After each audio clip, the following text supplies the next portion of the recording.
Bonjour à tous. Merci d'être parmi nous donc, à ces coups de cœur 2020 de l'association Lecteurs Anonymes. Alors avec, Anna Marmiès, et moi je suis Sophie Muller, donc nous coprésidons, Lecteurs Anonymes, qui est donc une association qui existe depuis quelques années et qui représente les lecteurs et les script docteurs francophones. Nous comptons à ce jour environ une centaine de membres. Alors, juste pour présenter un petit peu l'association, mais rapidement, on vous rassure. Donc, vous pouvez aller voir sur notre site internet lecteuranonyme.org. Voilà, donc on œuvre pour la reconnaissance des métiers de lecteur de scénario et de consultant, script doctor, etc. Sur notre site internet, vous trouverez notamment une rubrique annonces. Donc, je sais qu'il y a des producteurs, des auteurs voilà, qui nous regardent, où vous pouvez aller chercher des lecteurs pour vos différents projets. Bien sûr, en suivant la grille tarifaire qui est aussi présente sur notre site. Vous pouvez savoir un peu combien payer les lecteurs, sachant que ce sont évidemment des tarifs minimaux qui sont sur notre grille tarifaire. Et également sur notre site internet, nous avons quelque chose qu'on a installé il y a quelques années déjà, qui s'appelle la Scénariothèque, où nous compilons des scénarios de longs métrages francophones sortis en salle ces dernières années. Donc, vous pouvez aller consulter. Par exemple, dernièrement, on a mis en ligne 4 scénarios de Pierre Salvadori. Voilà, donc c'est ouvert à tout le monde pour pouvoir un petit peu regarder ce qui se fait en création française ces dernières années. Et donc, notre association organise un certain nombre d'événements à différents titres, comme par exemple les rencontres mensuelles qui ont lieu normalement à la FEMIS. Donc, il s'agit une fois par mois d'inviter un acteur du métier. On organise aussi des événements dans le cadre de festivals. On a différents partenariats et par exemple, à venir, on l'espère, une table ronde et une masterclass au festival Paris-Cours-de-Vent qui aura lieu en janvier. Et également, donc, nos coups de cœur, un événement annuel que je laisse maintenant Liam Engel vous présenter plus avant. Bonjour à tous, merci d'être avec nous aujourd'hui. Les coups de cœur des lecteurs anonymes, c'est parti d'une envie que nous, lecteurs, avions. Souvent, les lecteurs sont mal perçus, on est vus un peu comme des chiens de garde, des gens qui ne savent que dire non. Et parfois, c'est le cas, mais souvent, on dit oui, et des fois, on dit oui, mais personne ne nous écoute. Donc, on se retrouve avec de très bons projets, de très bons scénarios qu'on lit, mais qui n'ont pas forcément été produits par nos employeurs, les producteurs, les studios, les distributeurs, etc.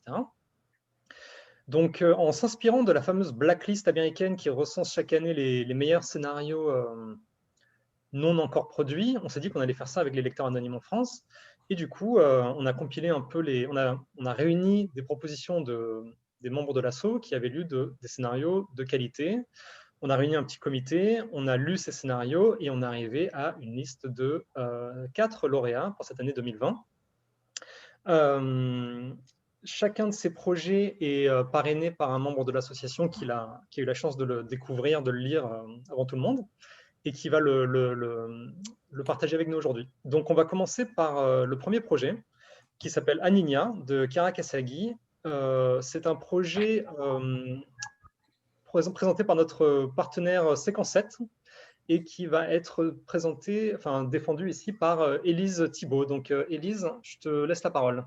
Oui, bonjour à tous. Oui, un mot juste pour dire qu'effectivement, moi, je représente Séquence 7, donc association de scénaristes émergents, pas loin de 300 adhérents dans l'association, dont beaucoup de projets de long métrage qui attendent de voir le jour. Et effectivement, merci aux lecteurs anonymes de nous permettre voilà, de faire découvrir certains de ces projets. Celui que je vais vous présenter s'appelle donc Aninia et il a été choisi par tout un comité de lecteurs au sein de Séquence 7. Chiara nous l'a fait parvenir sous forme de traitement, donc c'est une quinzaine de pages de traitement. Alors, ça a été notre coup de cœur, déjà, je crois, parce que c'est le type de projet, d'histoire dont on a besoin en ce moment, parce que c'est une histoire qui nous fait découvrir un personnage historique, un personnage complètement oublié de l'histoire et qui était donc, comme ça arrive souvent, une femme. Et alors, je vais essayer de faire un peu comme fait le film, c'est-à-dire garder ce parti pris de l'autrice, de ne pas nous révéler qui est cette femme au début. Elle s'appelle Anna, petite Anna, Aninha en portugais. Et parce que ce qui nous intéresse, c'est son parcours à elle, plus que le nom de l'homme illustre qu'elle a par la suite épousé.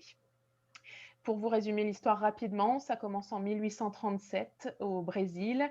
Anna a 16 ans, elle travaille avec son père dans un ranch où elle s'occupe des chevaux, un travail pour lequel elle n'est pas payée car elle est une femme et qu'elle ne peut donc même pas demander de salaire, et où elle doit aussi se méfier de tous les jeunes ranchos autour d'elle qui sont particulièrement attirés par sa grande beauté. Par la suite, on va suivre Anna après la mort de son père dans des conditions difficiles, la disparition de ses frères et un mariage forcé. Elle va prendre petit à petit sa vie en main, s'installer à la ville, apprendre à lire, à écrire, apprendre aussi à manier une arme parce qu'elle va se passionner pour la politique de son époque et le combat des républicains au sein du Brésil de l'époque, et donc la grande révolution brésilienne, jusqu'à se retrouver elle-même dans les combats et devenir une icône de cette révolution brésilienne grâce à son courage important, et puis aussi ce qu'elle sait déjà, c'est-à-dire sa capacité à monter à cheval et à utiliser les chevaux dans cette guerre. C'est à cette occasion-là, dans cette guerre-là, qu'elle va rencontrer un capitaine de navire avec qui elle va partir en mer et qu'ensuite elle va épouser, un capitaine du nom de Giuseppe Garibaldi. Donc ce personnage historique, c'est Anita Garibaldi. On va la suivre ensuite en Europe auprès de son mari, où elle va continuer le combat, cette fois pour l'unification de l'Italie, où elle va continuer le combat malgré sa grossesse, où elle va commander des hommes, voilà, habillés en chemise rouge, les cheveux coupés comme un homme. Et désolée de vous spoiler, mais elle meurt à la fin de cette histoire sur une plage terrassée par la fièvre typhoïde de l'autre côté de l'océan, voilà, de l'océan qui l'a vue grandir. C'est une histoire qui nous a énormément plu parce que c'est une histoire très inspirante. Et c'est un projet qui nous parle d'émancipation, de l'émancipation, voilà, d'une femme pauvre qui, à cause de ces attributs-là, était assignée à un rôle subalterne qu'elle ne veut pas accepter. Et ça en fait un projet très inspirant parce que cette femme-là, malgré ce qu'on en dit, malgré ce qu'on considère être le rôle d'une femme à l'époque, elle va choisir de devenir absolument qui elle veut être. Et ça en fait un très, très beau film. On va passer la parole à Chiara, l'autrice du projet. Merci, bonjour.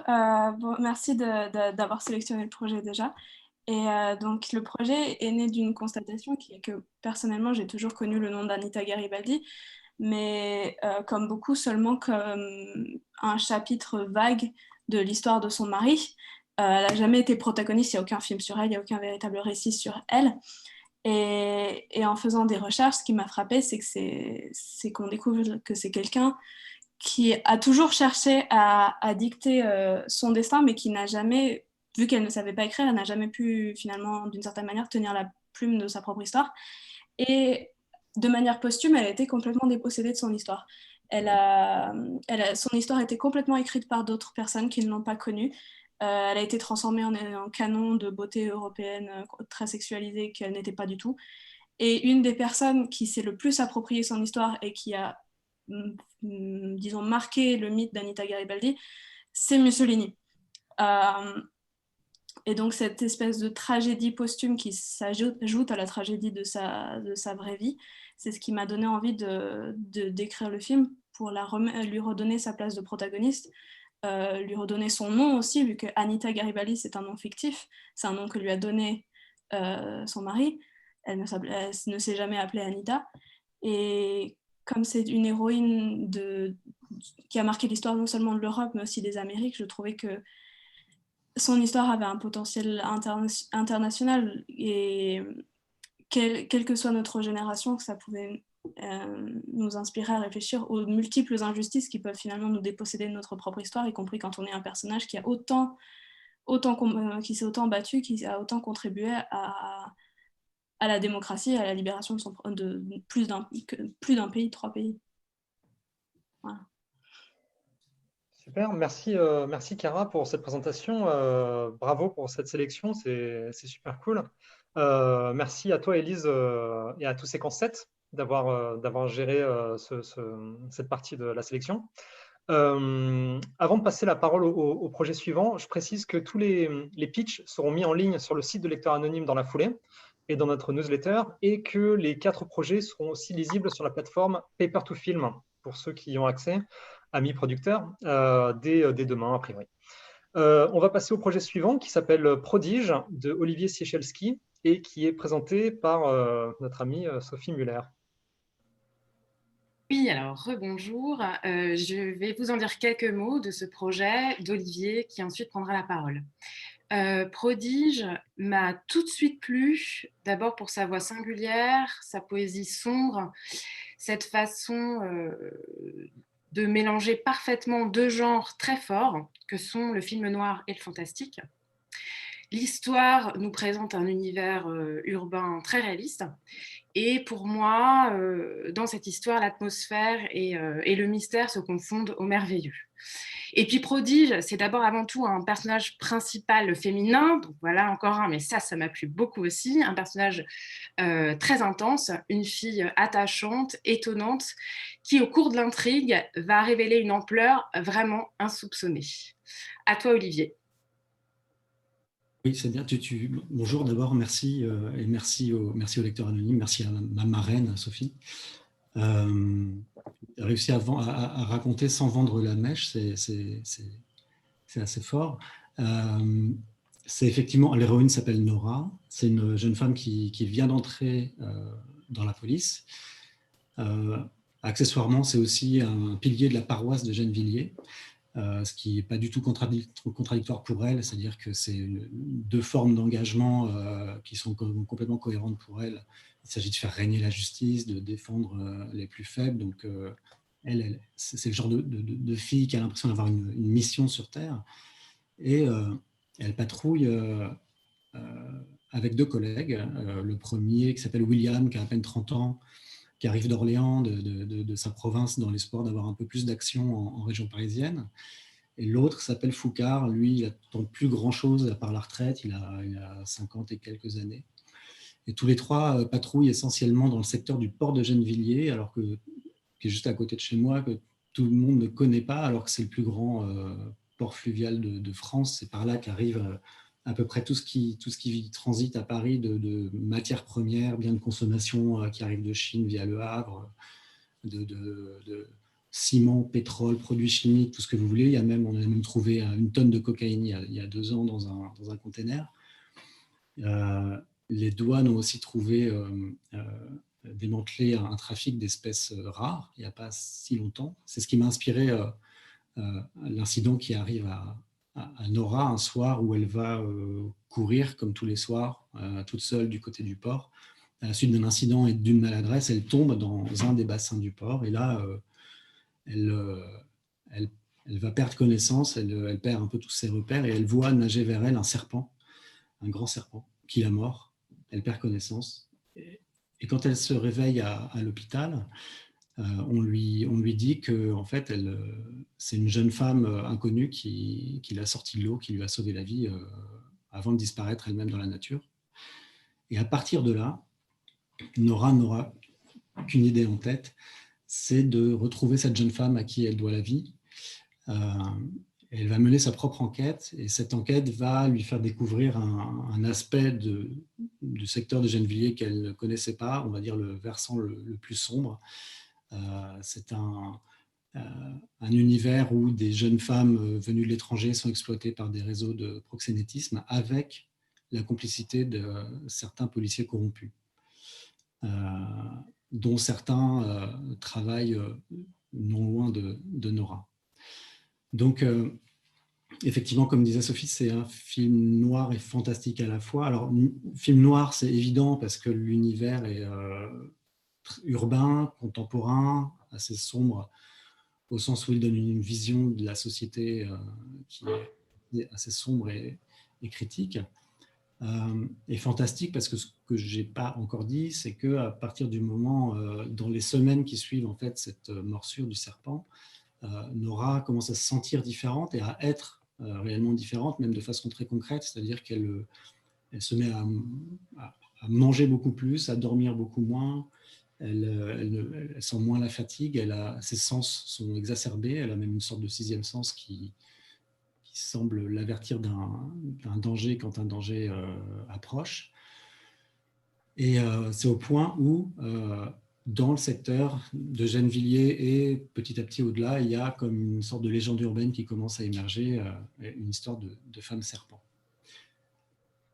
En même temps, je dois préciser que si c'est l'histoire d'une métamorphose, si c'est l'histoire des éléments merveilleux qui interviennent dans ce contexte effectivement réaliste, comme tu l'as dit, Sophie, la transformation physique de Nora n'est pas au premier plan. C'est-à-dire qu'elle, le plus souvent, elle advient dans le hors-champ, dans l'ombre, dans les ellipses. Il y a quelques irruptions de violence, mais très brusques, très brefs, juste assez pour qu'on se dise que la violence peut surgir à n'importe quel moment de façon explosive. Mais pour l'ensemble, c'est plutôt, on va dire, moi j'imagine, je projette une mise en scène assez stylisée, assez propre à susciter à la fois la reconnaissance d'un univers familier et une forme de fascination et de mystère. J'ai une image qui me vient souvent quand j'y pense, c'est le début de Taxi Driver, qui est une influence assez importante pour le film, où on voit ce taxi surgir au milieu de la fumée, avec la musique de Bernard Herrmann, avec un ralenti, les lumières. C'est à la fois un taxi, l'objet le plus ordinaire qui soit, et il a une sorte d'aura de bête mythologique. Et c'est cette tonalité-là que j'aimerais bien atteindre. Voilà en quelques mots ce que je peux dire de ce projet. Merci beaucoup, Olivier. Ça donne très envie comment tu le racontes. Et je confirme que c'est un très bon projet. On va passer au projet numéro 3, Jusqu'au déluge, de Anne-Zine Justin, coécrit avec Nolwenn Lemel, et présenté par notre Ludovic Duclari national. Salut, bonjour à tous. Alors, effectivement, je vais présenter le projet de Anne, donc écrit par Anne et réalisé par Anne et co-dialogué, co-adapté avec Nolwenn Lemel.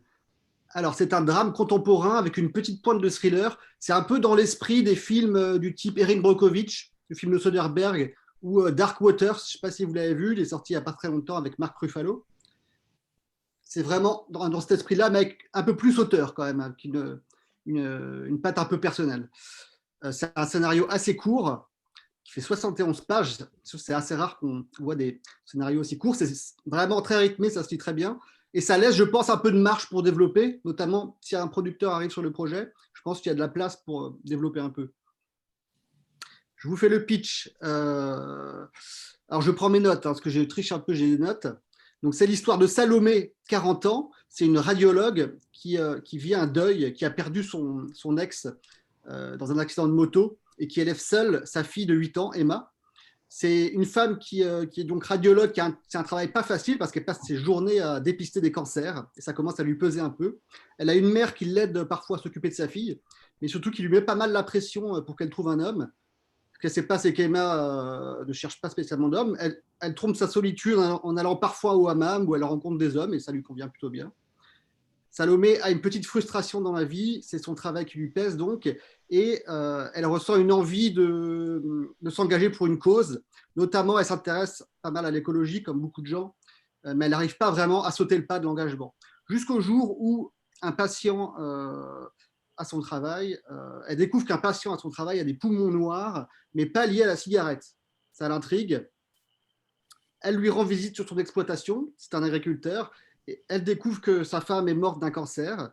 Elle vole de la terre dans un champ qu'elle va faire analyser et elle découvre dans cette terre des traces d'un composé chimique qui s'appelle l'atrazine, un composé qui est censé être interdit depuis un certain temps en France. Voilà, donc c'est le début d'une enquête pour Salomé. qui va retrouver dans cette enquête le goût de se battre pour une grande cause. Alors, je vois 3 points forts dans ce projet. Déjà, vraiment bien écrit, court, visuel, vraiment un plaisir à lire. Ensuite, c'est un film d'auteur vraiment ancré sur le personnage, mais quand même avec du thriller. On est quand même accroché. Et enfin, c'est une protagoniste femme. On n'en voit pas assez au cinéma des protagonistes femmes comme ça. Surtout une femme très libérée et dont l'objectif n'est pas de trouver un mec. Parce que souvent, quand c'est des héroïnes femmes, l'objectif c'est d'aller trouver l'amour. Bon, là, c'est pas le cas, c'est autre chose. Voilà. Et dernier point fort, c'est les thématiques développées par le scénario qui s'appuient sur l'angoisse environnementale qu'on est beaucoup à ressentir. Et d'ailleurs, pas seulement en France, mais un peu partout. Donc, je pense que c'est un film qui peut vraiment toucher un public assez large. Voilà, Anne, je te laisse la parole. Merci beaucoup, Ludovic. Merci d'abord au lecteur anonyme de m'avoir donné la chance d'être là, et à Ludovic, qui vient de présenter le projet. Donc, en fait, effectivement, depuis des années, je m'intéresse à certains éléments de l'environnement et notamment aux pesticides. Et les pesticides, ça m'intéresse particulièrement parce que en fait, on parle en général des problèmes environnementaux quand il y a une catastrophe, quand il y a des milliers de morts, etc., ou des centaines, des dizaines, bref, quand il y a une vraie catastrophe. Et ce qui m'intéresse dans le pesticide, c'est que c'est une pollution diffuse, invisible, discrète, sur le long terme, dont on ne sait pas très bien les tenants et aboutissants et pas suffisamment spectaculaire pour qu'en général on s'y intéresse. Et notamment, l'atrazine existe réellement, dont je parle dans le film. Ça a été interdit en 2003 en France et ça reste encore aujourd'hui le principal polluant des eaux souterraines et même de l'eau potable. Donc à partir de là, j'ai eu envie de m'intéresser au parcours d'une femme dont je ne vais pas dire grand-chose parce qu'elle a été très bien présentée par Ludovic, une femme d'aujourd'hui qui a la quarantaine, dont le but de la vie, effectivement, n'est pas de trouver un homme, mais qui, par contre, est extrêmement sensible au délitement du monde autour d'elle. Elle a une fille de 8 ans et elle aimerait reprendre le contrôle, reprendre la maîtrise d'un monde dont elle sent qu'il lui échappe. Et notamment quand elle découvre ça, alors que tout le monde s'en fiche, alors qu'elle en parle aux mères qui ne sont pas concernées, elle veut agir et faire quelque chose par rapport à ça. Elle n'arrive pas à accepter que ça lui échappe de cette manière-là, et comme beaucoup de gens. Et du coup, elle rejoint des activistes pour essayer d'intervenir et de faire quelque chose. C'est aussi un film, qui se déroule au printemps, mais dans un printemps qui est légèrement futuriste ou fantasmé, on peut le voir comme on veut, mais un printemps où il ne fait que pleuvoir, c'est des orages et des pluies diluviennes en permanence. Et c'est le temps qui nous attend avec le dérèglement climatique dans quelques années dans le sud-ouest. Ça se passe dans les vignes du sud-ouest. C'est aussi, pour moi, de manière métaphorique, la rébellion de la nature qui proteste contre la façon dont elle est traitée et qui se rebelle ouvertement. Et dans ce film, la nature intervient comme un personnage à part entière et c'est même elle qui aura le dernier mot. Donc, il y a un élément de l'ordre du fantastique avec cette action de la nature qui est une action personnelle, voilà, avec un véritable désir indépendant. Par rapport à ce film, donc ce qui m'intéresse, c'est de parler de cette problématique, d'avoir cette femme d'aujourd'hui, et de me pencher sur cette question qu'on ressent beaucoup, cette impuissance qu'on ressent, cette impression qu'il y a un problème qui se pose, mais que finalement, il n'est pas affronté de face. Et moi, je crois fondamentalement, comme le croit mon personnage, qu'on peut faire quelque chose, que même une poignée de gens peuvent faire la différence. Et j'avais envie aussi, avec ce film, d'apporter un message d'espoir sur le fait que, oui, même quelques personnes comme ça, un peu démunies, un peu maladroites, comme elles peuvent l'être, peuvent faire une vraie différence par rapport à ces problématiques-là aujourd'hui. Merci beaucoup, Anne, c'est super. On va passer au dernier projet, Une affaire algérienne de Mathieu Crime, lui aussi présenté par Ludovic. Alors, Une affaire algérienne, du coup, il y a un film écrit par Mathieu Crime. Mathieu qui veut réaliser le film aussi. C'est un scénario que j'ai eu le plaisir d'accompagner dans le cadre de sessions de développement de long métrage à Pictanovo, à Roubaix. J'y vais régulièrement pour accompagner les auteurs là-bas. Et Picta Novo, d'ailleurs, je les salue au passage, ils font vraiment un excellent travail pour accompagner les jeunes talents du Nord. Donc Christine Courquin a initié ces ateliers et Clarisse Bocan a repris le flambeau. Voilà, donc Mathieu a développé seul son projet avec quelques conseils de moi, mais il l'a développé seul, vraiment, c'est son premier film pendant 2 ans. C'est un projet qui fait 98 pages, c'est un thriller dans l'esprit des films des années 70 type Marathon Man ou dans une moindre mesure Chinatown de Polanski. Récemment, il y a un film que vous avez peut-être vu qui s'appelle Le Caire confidentiel, c'est vraiment dans cet esprit-là. Alors, je vous fais le pitch. C'est l'histoire de Nassim, 26 ans. Nassim, c'est un étudiant en histoire à Paris dans les années 80. Il travaille sur la guerre d'indépendance en Algérie des années 60. C'est un étudiant un peu obsessionnel qui a du mal à boucler sa thèse. Il faut dire que son père était membre du FLN, le FLN, Front de Libération Nationale Algérien. Et Nassim l'a très peu connu car il est mort quand il était jeune. Il est mort en France peu après la fin de la guerre. Avant d'achever sa thèse, Nassim rencontre, il est proche d'achever sa thèse, mais il a du mal à la boucler. Il rencontre Maître Saïdi, un avocat réputé qui a défendu beaucoup d'anciens membres du FLN emprisonnés en France, dont son père. Au cours de l'entretien, ce dernier lui révèle ses doutes sur la mort de son père, soi-disant mort dans un accident de voiture, mais lui pense plutôt à un assassinat. Nassim a du mal à y croire. Pourquoi ses proches, son oncle et sa tante chez qui il a vécu, lui auraient menti. Mais peu après son départ de chez Maître Saïdi, des hommes entrent chez l'avocat et l'assassinent. C'est Nassim qui est accusé, qui est le témoin, qui est l'accusé numéro 1 par la police. Et c'est à ce moment-là qu'il comprend qu'il a mis le pied dans une affaire complexe et sombre d'assassinat politique qui implique, on le découvrira pendant le film, les services secrets algériens en lien avec la DST française. Les points forts du projet, déjà un thriller à la Marathon Man dans les années 80 en France, franchement, je trouve que ça fait plaisir. On voit peu de films de genre déjà en France, et en plus des films comme ça, dans cet esprit-là, on en voit très peu. En plus, sur une période historique française passionnante, hyper riche, qui mérite qu'on ait plus de films sur cette période.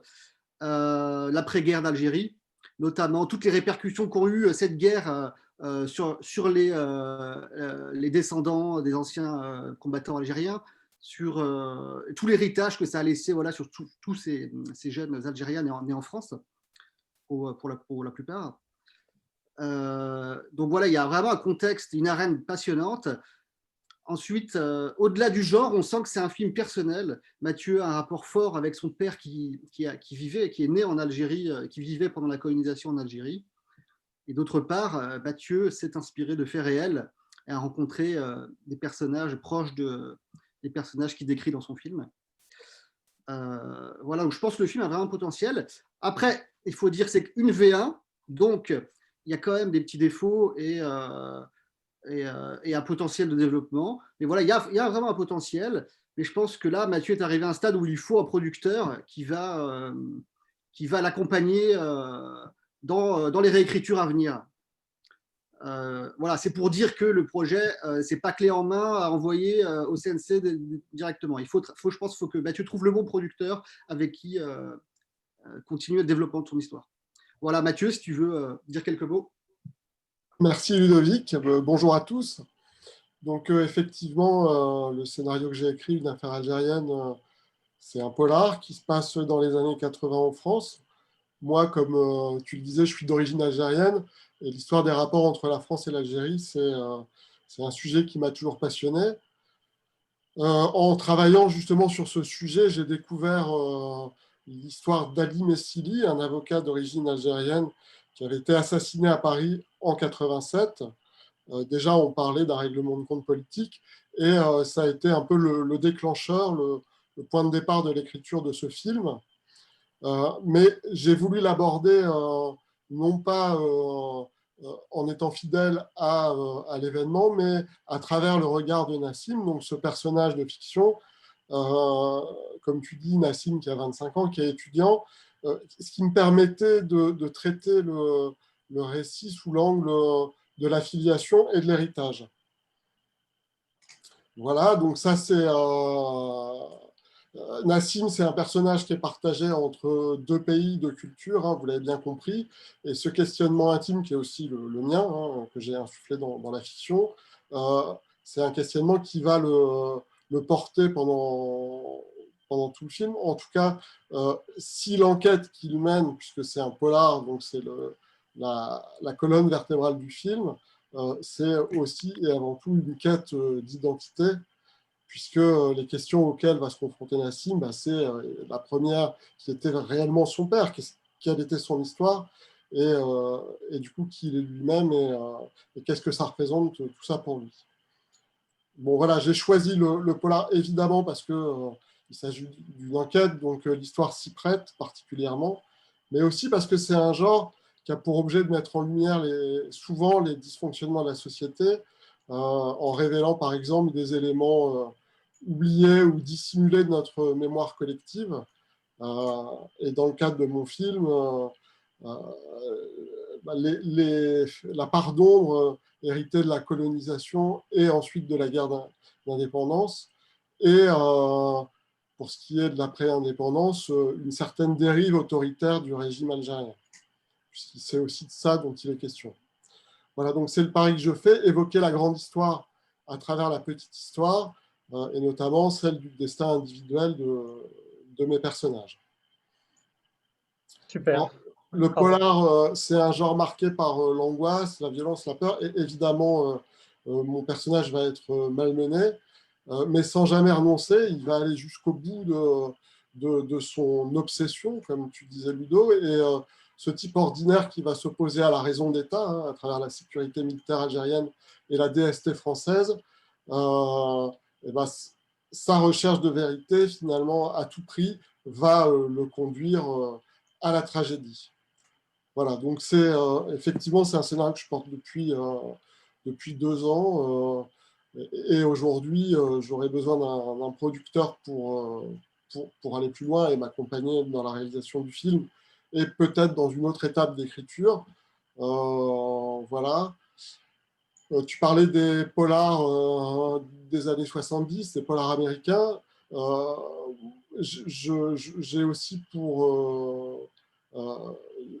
j'ai envie de me situer effectivement dans cette optique, c'est-à-dire c'est des films qui ont su allier le divertissement et la critique.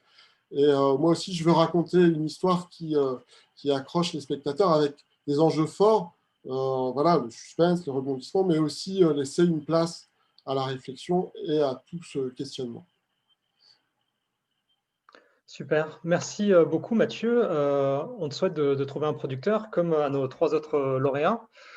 Comme je vous disais tout à l'heure, les 4 projets, les pitchs des 4 projets plus vos contacts vont être mis en ligne sur le site et dans notre newsletter. Les 4 projets seront lisibles dès demain, a priori, sur Paper to Film. Et on voulait aussi signaler que dans quelques semaines, normalement, doit sortir 5e set de Quentin Reynaud, qui était un lauréat de la première salve des coups de cœur des lecteurs anonymes en 2017. À l'époque, c'était un film qui n'avait pas de producteur. Il en a trouvé un. Et il sort en salle avec Alex Lutz. Là, il devait sortir le 30 décembre, donc là, ils l'ont un peu dans l'os, mais ça ne devrait pas tarder, j'imagine, en janvier-février. Voilà, donc j'espère que vos 4 projets... Comment ? Je vais en profiter pour juste dire quelque chose. En fait, la compositrice de 5e set, qui est Delphine Malocena, moi, je l'ai rencontrée à Trio, donc jusqu'au déluge, a été sélectionnée pour les résidences Trio 2020. J'ai rencontré Delphine et elle fera aussi la musique de Jusqu'au déluge. C'est génial, tu vois, ça montre qu'il y a des convergences tu vois, tout se recroise, ouais. Je ne sais pas, Rémi, si on peut ouvrir les micros des autres personnes, si jamais d'aventure, il y a des questions sur l'un ou l'autre des projets, chers amis spectateurs. Ceux qui veulent ouvrir leur micro peuvent le faire. Hein. Comment ? Ceux qui veulent ouvrir leur micro peuvent le faire. D'accord. Vous pouvez aussi poser des questions par écrit si vous préférez. Si vous êtes timide. Mais sinon, tous les auteurs sont contactables directement. Moi, j'ai une question. Est-ce que tout le monde réalise les scénarios ou est-ce qu'il y a des scénarios sans réalisateur ou sans réalisatrice ? Moi, je souhaite le réaliser. Moi aussi. Mathieu, tu réalises. Anne Oui, aussi. moi aussi, je souhaite le réaliser. Ouais. D'accord. Moi, c'est pas encore décidé. Je n'ai jamais réalisé jusque-là, donc ça ne me poserait pas nécessairement problème si quelqu'un d'autre le réalisait aussi. D'accord. Bon à savoir.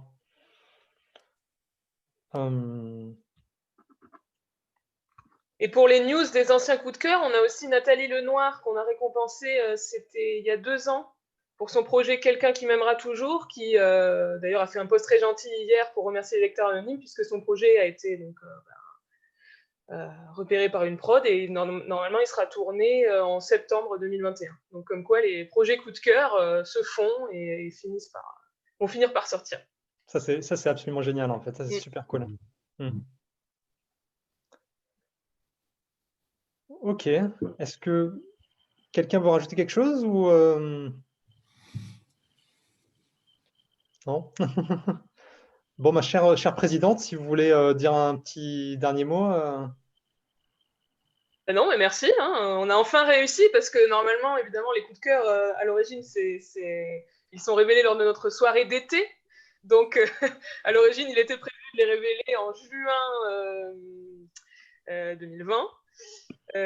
Ensuite, on a repoussé en septembre. Ça n'a pas pu se faire non plus. Donc, voilà, on est quand même heureuse que malgré les circonstances, on puisse le faire, même si c'est en visio, c'est sympa aussi. Donc, voilà. Merci à tous d'avoir persévéré dans les coups de cœur et puis à tous les gens qui sont venus voir cette petite présentation.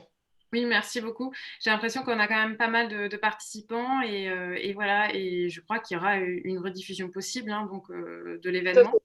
Donc, n'hésitez pas à passer le mot pour les gens que vous connaîtriez qui auraient loupé cette grande occasion. En tout cas, voilà, on est heureuse, on est heureux en espérant que vous ayez bien entendu tous ces projets, mais j'en ai l'impression et l'envie, du coup, assez coup de cœur. Bon, bah, merci à tout le monde alors. Merci à tous. Ouais, merci beaucoup pour l'organisation. Merci à tous. Merci à vous. Merci.